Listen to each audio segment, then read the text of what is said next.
Welcome back watching morning with Fiza. नाज़रीन, हम अब बात करेंगे नाज़रीन स्किन के हवाले से। जिन लोगों की स्किन जल जाती है किसी भी हादसे से, कोई केमिकल की वजह से किसी की जल जाती है, किसी ने कोई हादसाती कोई चीज़ हो जाए, किसी के साथ एक्सीडेंट या ना कोई तेज़ाब किसी के ऊपर फेंक देता है। आपको पता है सिलेंडर से लोग हर घर में कोई ना कोई ऐसे रूरल एरियाज़ में आपको ख़बर मिलती है कि कोई सिलेंडर की आग से जल गया, ठीक है, कोई गैस से जल गया, कोई गीज़र की जो है ना चूल्हे से जल गया, कोई गर्म पानी गिर गया, किसी के ऊपर चाय गिर गई, कोई बच्चा जल गया, कोई आग से जल गया। ऐसे तो केसेस आपको बहुत सुनने में मिलते हैं।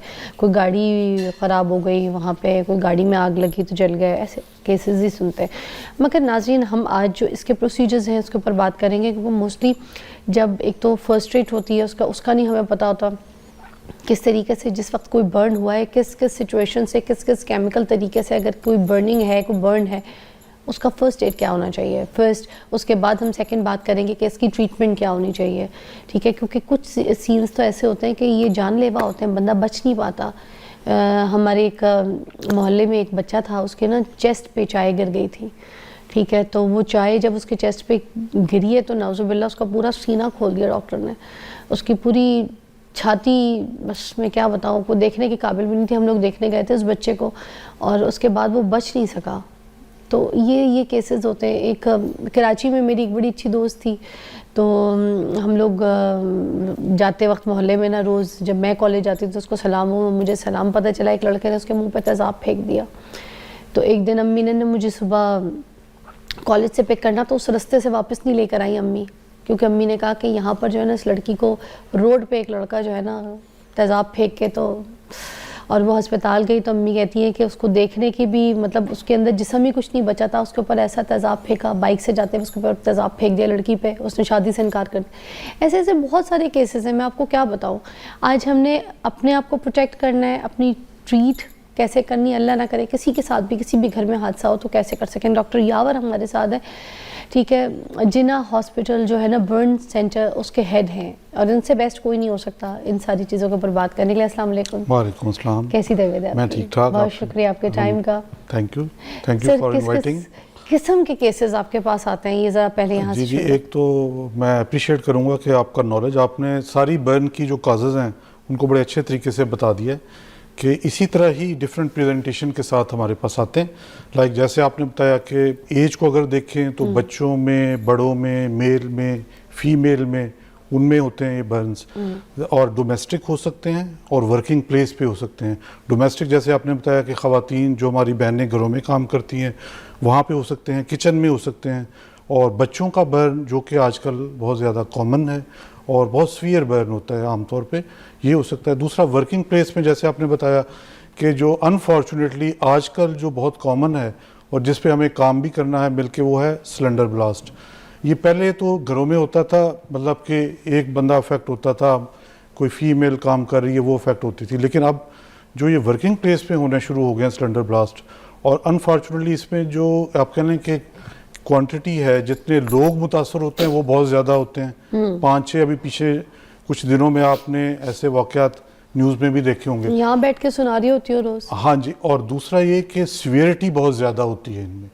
तो अब अगर हम इन सारी चीज़ों को देखें, एज यू मेंशन के डिफरेंट एज ग्रुप हैं, डिफरेंट वर्किंग प्लेस हैं, डोमेस्टिक है, उसी तरह ही इसका बचाव भी है अकॉर्डिंगली। अब घर की अगर हम बात करें तो घरों में जो बर्न होता था, जो कि शुरू से ही है कि हमारी बहनें किचन में काम करती हैं और उसमें क्या क्या बदएहतियाती हो सकती है जिससे ये बर्न होता है, और ज़्यादा उससे अफेक्टेड छोटे बच्चे होते हैं।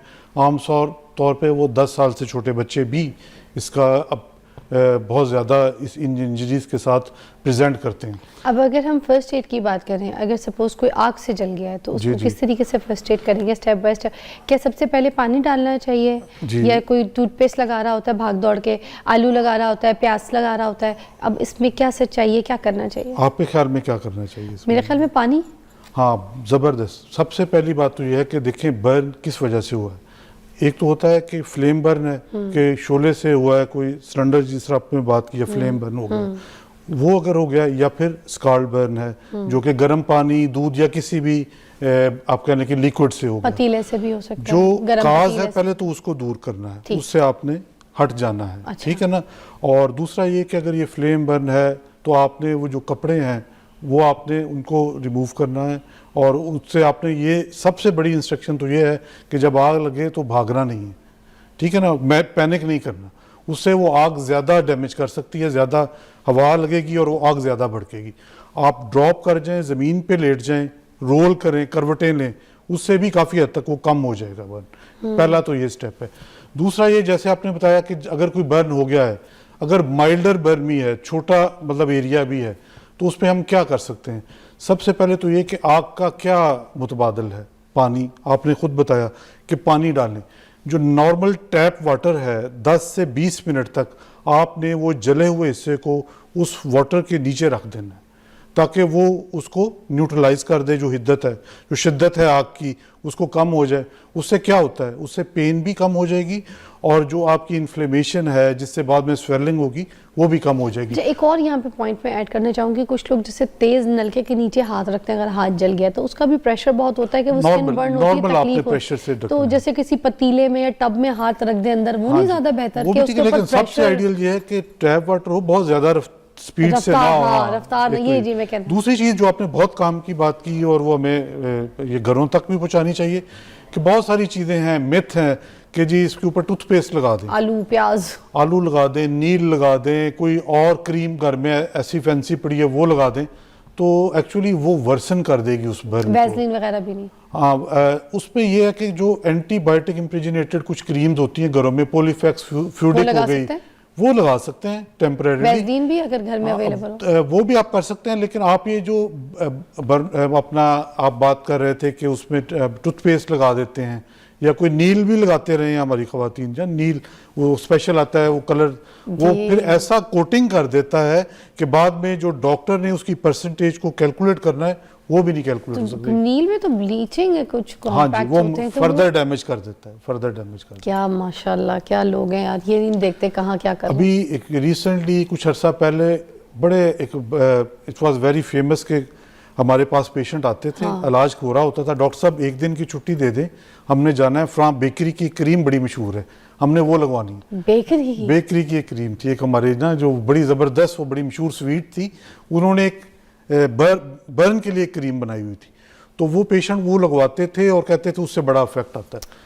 तो अब अंदाजा करें आपके क्या मिथ्स हैं और क्या इसके इफेक्ट्स हैं। अच्छा, अब अगर केमिकल से या तेजाब से अगर किसी को बर्न होता है तो उसके लिए क्या प्रोसेस होंगे? देखिए, ये अगर हम मैग्नीट्यूड की बात करें ना, तो जो केमिकल और ये जो तेजाब का जो बर्न है ना, ये बड़ा सीवियर बर्न होता है, इवन इलेक्ट्रिकल बर्न भी।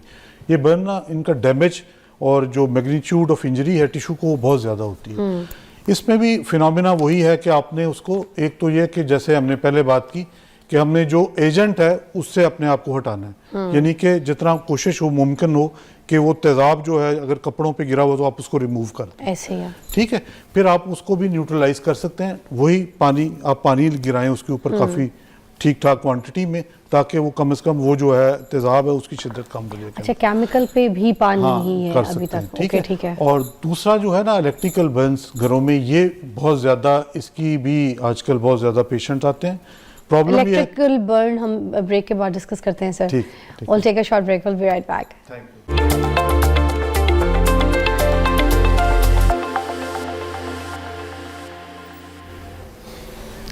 Welcome back. हम यहाँ पर बर्न पेशेंट्स और बर्न स्टोरीज के ऊपर बात कर रहे हैं, मगर साथ साथ हम उसकी ट्रीटमेंट के बारे में भी पूछ रहे हैं। अच्छा डॉक्टर साहब, मैं ये पूछना चाहूँगी कि जो इलेक्ट्रिक बर्न होता है उसकी क्या क्योर होती है और उसकी क्या फर्स्ट एड होती है?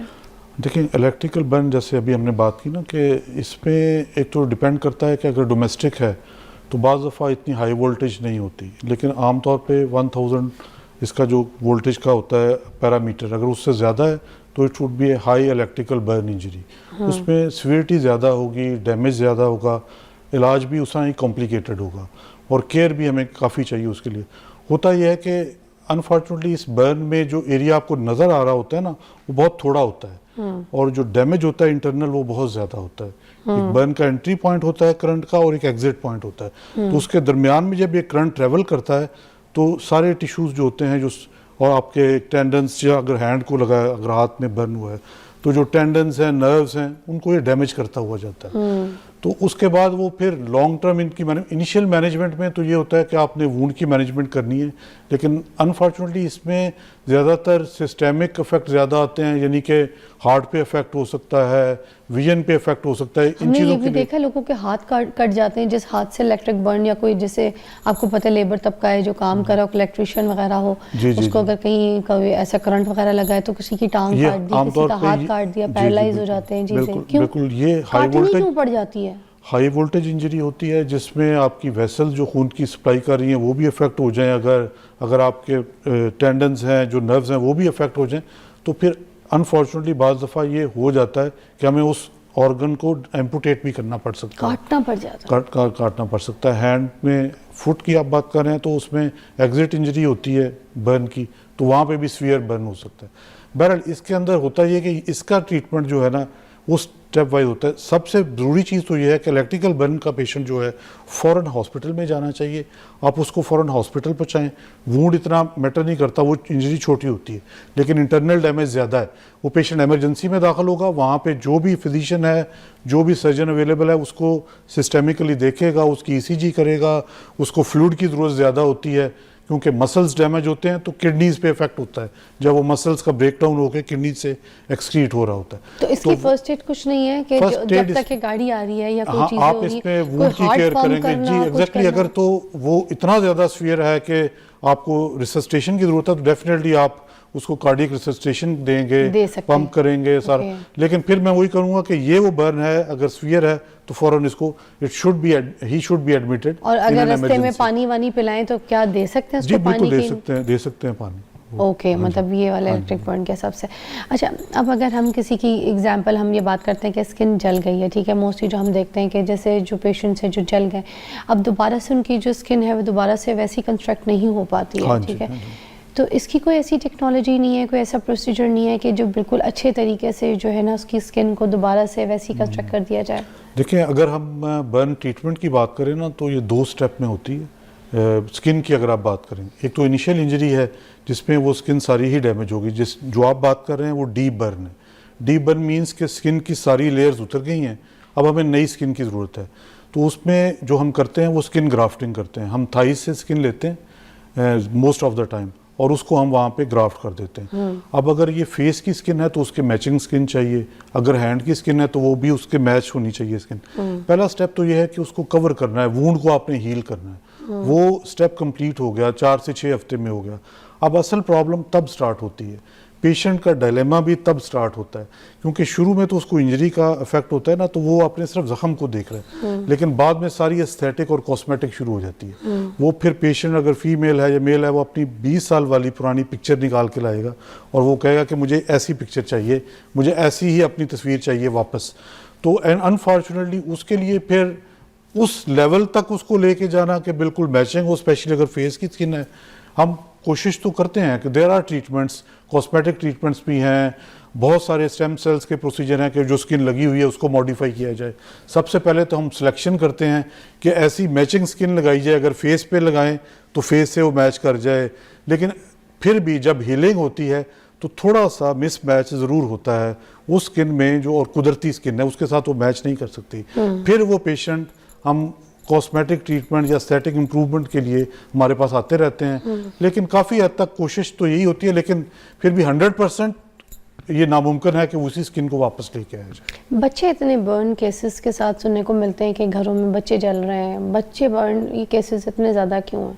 जी, अभी गोद में लेके छोटे छोटे बच्चों को लेके माँ चाय पी रही है। हाँ जी, हाँ जी, यहाँ इधर बच्चा गोद में, इधर माँ गर्म चाय पी रही है, इधर टीवी देख रही है, ठीक है, एक हाथ में चाय, एक हाथ में फोन है, एक हाथ में बच्चा इधर है। एग्जैक्टली देख देख के हैरत होती है चीज़ें। बिल्कुल, ये सारी जो हम बदएहतियाती और नेग्लिजेंस है घरों में और छोटे बच्चों के, लेकिन जब ये डैमेज हो जाता है ना तो फिर इसकी ट्रीटमेंट और हीलिंग का फिर जो आप कह लें कि मिजरेबल एक वो पूरा एक टाइम गुजरता है ना, तो वो बड़ा पेशेंट्स के लिए भी बड़ी मुश्किल वो टाइम पीरियड होता है। तो हमने करना क्या है, बच्चों को इस बर्न से कैसे बचा सकते हैं। घरों में बहुत कॉमन है, आपने जैसे बताया, किचन में है, पानी आप उबाल रहे हैं, दूध उबाल रहे हैं और बच्चों की ओपन एक्सेस है, आप वो पानी गर्म उबल रहा है, आप थोड़ी देर के लिए किचन से बाहर गई हैं, बच्चा उधर खेल रहा आ रहा है, उसने उसको पकड़ा है हैंडल को और वो सारा बर्न हो गया, ठीक है। अब वॉशरूम में है, पानी भरा हुआ है गर्म, उधर वो बच्चा खुद ही उसको खेल रहा है उसके साथ, उसने वो दूसरा टैप ऑन कर दिया है, माँ जो है वो थोड़ी देर के लिए बाहर इधर उधर हुई है। अब हमारे पास अनफॉर्चुनेटली अभी आप बात कर रहे थे कि ऐसी एग्जांपल्स हैं, 3 बच्चे आए, एक ही फैमिली के 3 बच्चे, और हुआ ये था कि वो एक टब था पानी का जिसमें वो शॉवर चलाया हुआ था, मदर कहीं गई है, उन्होंने वो गर्म ऑन किया है और उसके बाद वो तीनों ही उसके अंदर पता नहीं कैसे वो गिरे हैं और तीनों के तीनों सीवियर बर्न के साथ आए। सेम किस्सा ये मैंने भी सुना है। हाँ जी, और इसमें ये होता ये है कि ये सीवियरिटी इतनी ज़्यादा है और अनफॉर्चुनेटली जो पीडियाट्रिक बर्न है ये बहुत सेंसिटिव है और बहुत थोड़ा टाइम पीरियड होता है इनिशियली भी आपको इन बच्चों को मैनेज करने के लिए। इसकी मोर्टेलिटी एडल्ट बर्न से भी ज़्यादा है, तो हमें बहुत एहतियात करनी है। ख़ास तौर पे जैसे आपने बात की कि चाय पी रहे हैं और एक हाथ में बच्चे को पकड़ा हुआ है, बच्चे ने हाथ मारा है, चाय गिर गई, अगर चाय उस बच्चे के चेहरे पे गिर गई तो ये सारी उम्र का दाग है जो वो बच्चा लेके रहेगा साथ।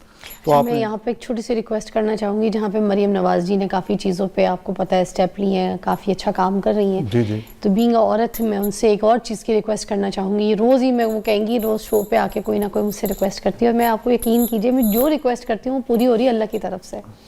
एक ये रिक्वेस्ट करना चाहती हूँ कि कोई ऐसा इदारा बिठाएं जहाँ पे जो माएँ हैं, ख़ास तौर पे जो पेरेंट्स हैं, जो बाप है, जो अपने घरों में अपने बच्चों को पाल रहे हैं, और उधर जो केसेस सुनने को मिलते हैं ना कि जिस तरीके से कि बच्चों की अमवात हो रही है, बच्चे इंजर्ड हो रहे हैं, बच्चों को तकलीफ़ हो रही है, कुछ माएँ जानवरों की तरह अपने बच्चों को मारती हैं, खा जाने की नज़र से देखती हैं, अपने बच्चों को अपनी मलकियत इस तरीके से समझती हैं कि उनको जूतियाँ रगड़ रगड़ के मारती हैं। ठीक है, उनके ऊपर मैं सच्ची बता रही हूँ तवे पे हाथ रख देंगी, ये जुल्म देखें बड़े केसेस सुनने वाले। क्या हुआ बेटा, कैसे चल गया, अम्मी ने तवे पे हाथ, मुंह पे बच्चा कोई गाली दे रहा है, बदतमीजी कर रहा है, कोई जबान चला रहा है, कहीं से सीख लिया, माचिस लगाएंगी, होठों पे लगा देंगी गरम तीली। ऐसी ऐसी चीज़ें देखने को मिलती हैं। ठीक है, गरम कबगीर चम्मच उठा के तो बच्चों को हाथ में लगा देंगी, इधर लगा देंगी, इधर लगा देंगी, टॉर्चर देती हैं। कुछ मेंटल केस होती हैं माएँ, मैं हर माँ को अच्छा भी कहूँगी, मगर कुछ माएँ जो है ना इस हद तक भी जाती हैं अपने घर के प्रेशर, झगड़े, टेंशनों से, जो भी आपको मेंटल इश्यूज चल रहे हैं, आप अपने बच्चों पे जुल्म नहीं कर सकते। कुछ बाप भी जूतियों से मार रहे हैं, बाइक लेके निकल गया बच्चा पूछे बगैर तो दोस्तों के बीच में जाके कुत्ते की तरह मार रहे हैं। ठीक है, सिगरेट जला रहे हैं बच्चों को ऊपर। ये किस तरीके के पेरेंट्स हैं? मैं प्लीज़ रिक्वेस्ट करूंगी मरियम नवाज जी, प्लीज़ इसको भी फोकस करें, कोई ऐसा इदारा बिठाएं जहाँ पे ख़ास तौर पे घरों में देखा जाए कि जो इनके बच्चे पल रहे हैं, माए बाप बच्चे सही पाल रहे हैं, बच्चों से पूछा जाए, कोई ऐसे इदारे बिठाए। मुल्क से बाहर हैं, इधर नहीं है। एक ब्रेक लेते हैं।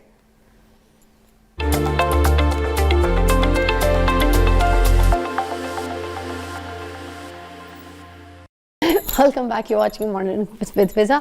अच्छा, कॉस्मेटिक सर्जन भी हैं क्योंकि जाहिर सी बात है बर्न सेंटर के हेड हैं जिनाब में माशाल्लाह। तो मैं इनसे ये भी चीज़ पूछना चाहूँगी, अगर किसी की जैसे बिल्कुल ही शक्ल बिगड़ गई है, जल के बर्न हो गया बिल्कुल किसी भी केमिकल से, आग से, जैसे भी, तो अब उसकी पूरी जो शक्ल है वो सही बनाई जा सकती है? उसकी नाक वाक सब कुछ डैमेज हो गई। मैं बहुत सारे ऐसे केसेस देखती हूँ जो मुसरत आपा के भी आपने देखे होंगे, स्माइल अगेन फाउंडेशन जो है उनकी, वो इतने केसेस से लेके बेचारी जो है ना वो उनकी ट्रीटमेंट करवा रही होती है, उनकी सर्जरीज करवा रही होती है, तो उनको वापस उनका चेहरा मिल जाता है। चलो सेम ना मिले मगर चेहरा मिल जाता है। देखिए अगेन ये जो आपने बात की स्माइल अगेन की, they have been collaborating with our department, और हम वहाँ पे काफ़ी केसेस करते हैं, जो एसिड बर्न के पेशेंट हैं वो भी और दूसरे जो स्फीयर बर्न होते हैं वो भी। होता ये कि face is the most sensitive, कह लें कि कॉस्मेटिकली आप देख लें तो बॉडी का बहुत सेंसिटिव एरिया है, जिसमें हमें बहुत रिफाइंड किस्म का रिजल्ट चाहिए एक्सेप्टेबल होने के लिए। तो हमारी एज ए प्लास्टिक सर्जन या एज ए कॉस्मेटिक सर्जन ये कोशिश होती है कि मैक्सिमम उस लेवल तक ले जाएं कि वो सोसाइटी को एक्सेप्टेबल हो। सोसाइटी नहीं देखना है ना, पेशेंट तो कभी भी उस चेहरे को एक्सेप्ट नहीं करता, क्योंकि वो जो एक इनिशियल ट्रामा होता है वो फेज ख़त्म होती है तो फिर उनको अपनी डिसफिगरमेंट याद आनी शुरू हो जाती है, जैसे हमने पहले बात की। तो उसमें there are various treatment options, लेकिन ये बहुत स्टेज ट्रीटमेंट है। इसमें आप कह लें कि 5, 6, 8 सर्जरीज भी करनी पड़ सकती हैं, और जब जेल लग जाती है तो फिर उसको इम्प्रूव करने के लिए there are many cosmetic procedures. जो सुपरफिशियल चीज़ें नहीं होती, अंदर से डीप लेयर टिश्यूज को आपने जाके उसको टच करना है, और फिर उसकी वेन्स भी अगर डैमेज हो गई हैं स्किन की, गाल की, उसकी सारे, तो फिर वो किस तरीके से। जब फेस की इंजरी होती है ना, तो 2-3 चीज़ें आपको जहन में रखनी है कि एक तो ये कि आपके जो लिप्स हैं, जो बोलने वाली आपके कह लें कैपेबिलिटी है वो मुतासर हो गई, नोज डिफॉर्म हो गया, आईलिड्स जल गई, आईब्रो जल गए, स्कैल्प सर के बाल खत्म हो गए। अब इनको स्टेप वाइज ठीक करना है, नोज बनाना है। फर्ज करें अगर हम बात करें कि केमिकल बर्न की, तो बड़ा मुश्किल है कि उसी तरह का बनाएं जो कुदरत ने दिया हुआ है। ऐसे अब आप हेयर ट्रांसप्लांट पे भी काम करते हाँ हैं, जी। तो मुझे बताएं बाल भी आ जाते हैं? बाल आ जाते हैं, बिल्कुल। बालों का ये होता है कि अगर थोड़ा परसेंटेज जला हुआ हो तो हम उस पर हेयर ट्रांसप्लांट भी कर सकते हैं, या ये हम करते हैं कि जो हेयर बेयरिंग स्किन है जो एडजस्टेंट पड़ी होती है उसको हम एक्सपैंड कर लेते हैं और स्टेप वाइज 2-3 स्टेप में उसको आगे ले आते हैं। अच्छा, तो वो रिप्लेस मसान जो है वो तो जल के बंद हो चुके होते हैं। हाँ जी, वो स्किन तो उतर जाती है ना जो आपकी डैमेज हो गई, जिसमें मसान होते हैं, जिसमें आप डालते हैं उसका। नहीं, जो हम डालते हैं वो नॉर्मल हेयर बेयरिंग स्किन जो बाकी बची होती है उसके अंदर डालते हैं, उसके नीचे डालते हैं। अच्छा, उसको हम 2 to 3 टाइम्स एक्सपैंड कर लेते हैं। अच्छा, जो बर्न हुई स्किन है वो हम उतार देते हैं, वो स्किन उसको रिप्लेस कर देती है। अच्छा, इसमें होता यह है कि बालों की डेंसिटी जो है ना वो कम होकर डिस्ट्रीब्यूट हो जाती है पूरी स्कैल्प। अच्छा, लेकिन वो जो बाल्डनेस वाला जो पैच होता है आप कहने जले हुए का, वो खत्म हो जाता है। अच्छा, वो बहुत बुरी डिसफिगरमेंट होती है, क्योंकि वो पूरे फेस में वो आपको एलोपेशिया अगर फीमेल है तो वही विजिबल नजर आता है मोस्ट ऑफ द टाइम। अच्छा, स्लेंडर बर्न के ऊपर भी बात करेंगे, मगर एक छोटी सी ब्रेक के बाद एक ब्रेकिंग न्यूज़ है। So will be right back, stay tuned.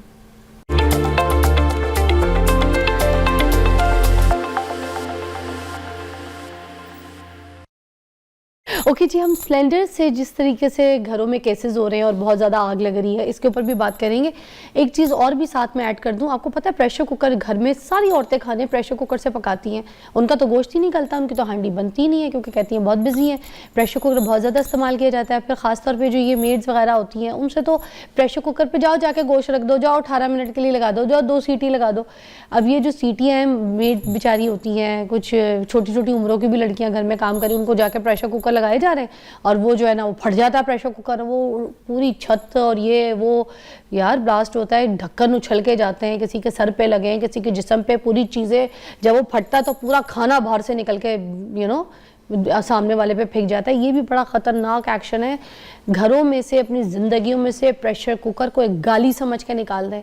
ना तो जायका है, ना उसमें ग़िज़ाइयत है। जिस गोश्त में प्रेशर कुकर से गोश्त गलता है ना, इतनी हीट पे, इतने टेम्परेचर पे, उस गोश्त में कोई ग़िज़ाइयत नहीं होती है। ये मैं बार बार आपको बताती हूँ। उसको एक नॉर्मल टेम्परेचर पे, एक आंच पे उसको गोश्त को गलाएं, भले उसको आधा घंटा लगे, घंटा लगे, गलने दें अपने हिसाब से, मगर इस तरह ना करें यार। किसी की जान, मेडों को लगा देते हैं, जाओ प्रेशर की सीटी लगाओ, उनकी जान नहीं है, आप भी। तो ये बातें मैं बहुत एक्सपर्ट हूँ, कब से पकाती आ रही हूँ यार, छोड़ दें यार, ये सब जानलेवा चीज़ें। कल को आपके बच्चे, मियाँ, आपके माँ बाप हैं पीछे, क्या जान का क्या भरोसा, खुद खेल लें, हम आग में हाथ दे रहे हैं। सही कह रही हूँ सर? बिल्कुल 100% सही कह रही हैं। और जो आपने सिलेंडर ब्लास्ट की बात की ना, डोमेस्टिक ये जो ब्लास्ट की बात की, इसमें प्रेशर कुकर है, सिलेंडर ब्लास्ट है। ये अब सिलेंडर जो है इसकी किचन में कोई जगह नहीं, it should not be placed in the kitchen. Why there? इसको आप बाहर रखें, अगर रखना भी है कोई ऐसा सिस्टम करें कि। और दूसरा, जितने भी हमारे कह लें कि 70-80% जो सिलेंडर हम भराते हैं ना, वो सब स्टैंडर्ड ही होते हैं मेरे अपने ख्याल। ना उनका गेज डिफाइंड होता है कि कितने गेज की वो उस पर लगी हुई है, जो उसकी चादर बोलते हैं आप, ठीक है। उसका जो वेल्व है वो ठीक है कि नहीं है, और जिस प्रेशर से उसको फिल किया गया है, क्या वो एक स्टैंडर्ड था कि नहीं था। ओवर फिलिंग हो जाती है बाज़ दफ़ा। और ये इतने बड़े बड़े, आप कह लें कि ये इतना रिस्क है, ये बम धमाके घरों में हो रहे हैं एक तरह के। और जब ये सिलेंडर ब्लास्ट होता है तो एक नहीं, 3-3, 4-4 इकट्ठे फैमिली के जो अफराद हैं वो आते हैं हमारे पास जल। और सबसे बड़ा इसमें जो परेशान कुन बात है वो ये कि बड़ी सीवियरिटी ज़्यादा होती है, बर्न की परसेंटेज बहुत होती है इन पेशेंट्स में। तो एक तो ये कि आपने सिलेंडर को, दूसरा ये अगर वैसे गैस आ रही है तो उसकी लोड शेडिंग हो रही है। शाम को गैस आ रही थी, चूल्हा चलता रहा, आपने जिस तरह आपने कहा कि एहतियात ही नहीं की, सुबह उठे हैं या 3 घंटे बाद गए, जब आ गया ऑन हो गई, उसको जलाया, तो वो या तो ये क्या, जाते वक्त आप पहले इसको मेक श्योर करें, खिड़कियां खोल लें, देखें कि कोई किसी तरह की स्मेल तो नहीं आ रही। ये सारी एहतियात हैं, क्योंकि इनके बाद जो बर्न होता है, जो डैमेज होता है, उसकी मैग्नीट्यूड और सीवियरिटी बहुत ज़्यादा है। ये रात को देखें। दूसरा जो सिलेंडर ब्लास्ट की आप बात करें ना, वर्किंग प्लेस पे आजकल ज़्यादा खतरनाक है। अच्छा। छोटे छोटे होटल्स हैं, रिक्शे हैं, इनके अंदर LPG है, और बाकी ऐसे होटल, वहाँ पे ये सब स्टैंडर्डाइज यूज़ हो रहे हैं सिलेंडर। और वहाँ पे कंजस्टेड जगह होती है, बैठे होते हैं 10-10 बंदे इकट्ठे, धमाका हुआ तो आप खुद ही सोचें कितना वो डैमेज करते हैं। और रिसेंटली सबसे ज़्यादा हमारे पास जो पेशेंट आ रहे हैं वो सिलेंडर ब्लास्ट के आ रहे हैं। हम ये सोचते थे कि गर्मियों में बर्न कम हो जाता है, आमतौर पे सर्दियों में लोग गैस जलाते हैं, हीटर जलाते हैं, उससे ज़्यादा ऐसा बिल्कुल भी अब नहीं है। अब गर्मियों में बर्न ज़्यादा हो गया है इस सिलेंडर ब्लास्ट की वजह से। और we are receiving much patients in summer as compare to winter. उसकी वजह भी यही है। तो गवर्नमेंट ने बड़ा अच्छा काम किया हुआ, इसकी लेजिस्लेशन भी है, लेकिन अभी हमें इम्प्लीमेंटेशन की तरफ जाना बहुत है। ज़रूरी। सर मैं मानसेरा गई थी, अपना एक मेरा गाना था शाला, उसकी शूट के लिए मैं मेरी बेटी हम लोग वहाँ गए। जिस घर में हम शूट कर रहे थे तो हमें वहाँ पे उस घर में रहना भी था, क्योंकि हमने शादी का घर वर बनाया था, उसको सजाया हुआ था। तो वो ना बताते हैं कि 3 महीने पहले इस घर में तो मातम का घर था। हमने कहा क्या हुआ था इस घर में? कहते हैं कि वो 6 बच्चे सोए हुए थे, सारे के सारे शॉर्ट सर्किट हुआ है तो 6 के 6 बच्चे मर गए। घर में आग लगी, सुबह उठे तो पूरे घर में आग और बच्चे आग में जल के मर गए शॉर्ट सर्किट से। ऐसे ऐसे केसेस सुनने को मिलते हैं। इतनी एहतियात की ज़रूरत है सर। ये जो केसेस आप लोगों के पास आते हैं ना, मैं तो दुआ करती हूँ कि कभी भी आपके पास कोई बर्न का केस ना है। सर बड़ी अच्छी काविश है आप लोग की, बड़ा अच्छा काम कर रहे हैं आप लोग अपने इदारे में, अपने ओहदे पे रह के। अल्लाह ताला आप लोगों को और इसी तरह से जो है ना अच्छे काम की और हिम्मत दे। और सबसे रिक्वेस्ट करूँगी अपना फिर बहुत ख्याल रखिएगा, ये सेगमेंट ज़रूर देखिए, अपने बच्चों को उठा के दिखाइए, अपनी बेगमात को, अपनी मियाँ को, अपने घर में सबको दिखाइए ज़रूर। Very important. Thank you again. Thank you. We'll see you after a short break.